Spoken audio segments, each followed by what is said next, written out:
ETC est une filiale de la Banque Populaire Atlantique. La Banque Populaire de l'Ouest y collabore. C'est une filiale qui est dédiée au conseil immobilier et nous travaillons avec le concours des conseillers patrimoniaux des deux banques. Voilà, donc on propose des solutions très variées, des solutions permettant donc de préparer l'avenir, puisque l'investissement immobilier, c'est bien une solution de constitution et de transmission de patrimoine. Alors nous proposons bien sûr des maisons et des appartements, ce sont des biens immobiliers neufs, nous ne faisons pas de transactions dans l'ancien, c'est uniquement l'immobilier neuf, de l'immobilier à titre de résidence secondaire principale et beaucoup d'investissements immobiliers locatifs, puisque c'est souvent une destination de défiscalisation qui est une des raisons que les personnes souhaitent investir. Beaucoup également de solutions dédiées à l'immobilier locatif dans des résidences meublées dites résidences-services. Et puis enfin, des opérations de démembrement de propriété. Ce sont ces trois axes qui sont fréquemment présentés à nos clients parce qu'elles sont pertinentes. Il y a de gros avantages fiscaux, une fiscalité très faible dans certaines des solutions. Donc on peut satisfaire ainsi beaucoup d'objectifs qui sont exprimés par nos clients.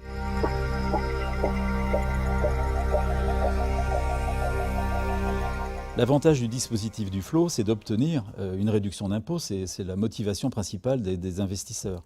Donc en l'occurrence, on obtient 2% d'économie d'impôt basée sur le prix, ce qui fait un total de 18% de rabais entre guillemets sur le prix d'achat étalé sur 9 ans.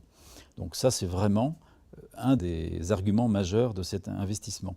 Alors c'est d'une façon générale un investissement immobilier avant tout, donc on épargne pour se constituer un patrimoine et bien évidemment on va percevoir des revenus, on aura une rentabilité qui sera la plupart du temps attractive.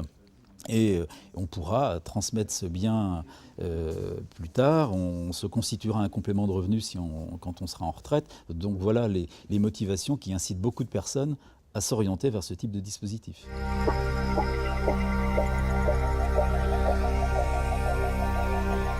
Les avantages du dispositif loueur en meublé non professionnel sont très nombreux.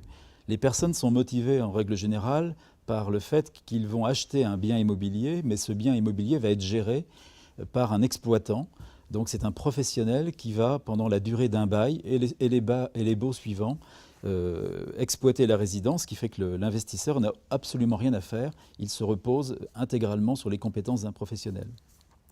Il va obtenir des revenus très compétitifs. La plupart du temps, les rendements se situent entre 4 et 5%. Et il obtiendra une fiscalité très douce, puisque s'il opte par exemple pour la règle de l'amortissement, donc qui consiste à diviser le prix de l'appartement sur 20-25 années, on obtient un effet très favorable, c'est que la fiscalité des revenus est neutralisée.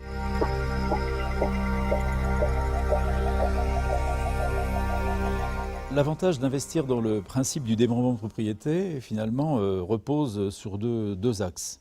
Soit la personne qui investit a un souci de vouloir réduire sa fiscalité de revenus fonciers existants. Et donc en achetant un appartement en démembrement de propriété, il va acheter une valeur de nue propriété, sachant que simultanément un bailleur social achètera la valeur d'usufruit. Cette opération de démembrement durera une quinzaine d'années la plupart du temps. Donc pendant ces 15 ans, seul le bailleur social profitera des revenus.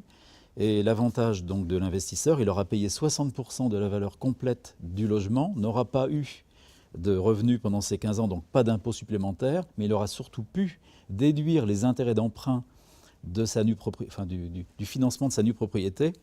Et ces intérêts d'emprunt viendront se retireront des revenus fonciers existants. Donc les personnes qui ont une fiscalité assez lourde et qui ont des revenus fonciers ont intérêt à utiliser ce système-là. Autre raison d'investir, ce sont les personnes qui ont des raisons liées à l'ISF, donc l'impôt de solidarité sur la fortune, pardon.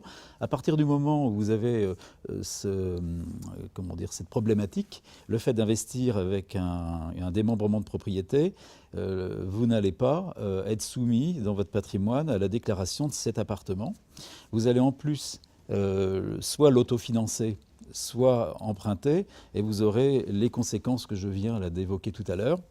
Et surtout, vous économiserez de l'impôt sur la fortune en fonction du niveau de tranche à laquelle vous appartenez. Donc ce sont des solutions qui sont recommandées par les conseillers patrimoniaux à des personnes qui ont souvent ces deux problématiques, donc soit ISF, soit revenus fonciers existants qu'il faut réduire. Et puis enfin, c'est toujours bien sûr un investissement immobilier de haute qualité dans des emplacements patrimoniaux qui font que, une fois le démembrement terminé, on récupère un bien de qualité remis en état par le gestionnaire. Donc ce sont des opérations très attractives. Aucun travaux, aucun impôt, aucun frais d'entretien. Donc c'est vraiment une solution qui attire de plus en plus de personnes.